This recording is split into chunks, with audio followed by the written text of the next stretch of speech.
කොහොම වුණත් දුෂ්කර කාලේ නම් එන්නේ රතිඤ්ඤා රබන් කොහෝ සද්දේ නැවතුණාට පස්සේ. ඒ කියන්නේ සද්දබද්ද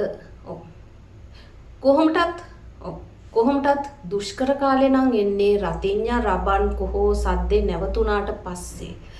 උත්සව ශ්‍රීය තියනකම් Tamanට ණයබර වියදම්බර දැනෙන්නේ නැහැ. ඒවා අර සද්දෙන්ම යටපත් වෙනවා.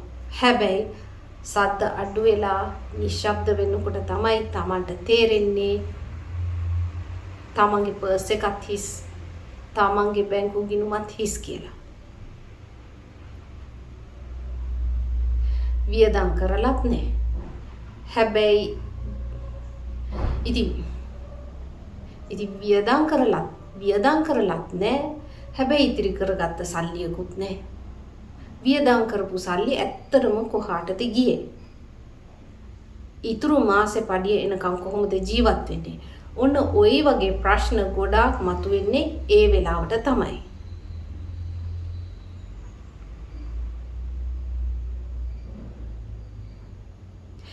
ඉතින් ඒ වෙලාවට තමයි අපිට තේරුම් යන්නේ මේ කිසිම සැලැස්මක් නැතුව අවුරුදු සමරේ අන්න ඉතින් ඒ වෙලාවට තමයි අපිට තේරෙන්නේ මේ කිසිම සැලැස්මක් නැතුව අවුරුදු සමරනවා කියන්නේ తాවකාලික විසඳුමක් විතරයි කියලා. ඒ නිසා අනිවාර්යයෙන්ම සැලැස්මක් බජට් එකක් හදාගන්න ඕනේ. අපි දෙවනි පියවරට යමු.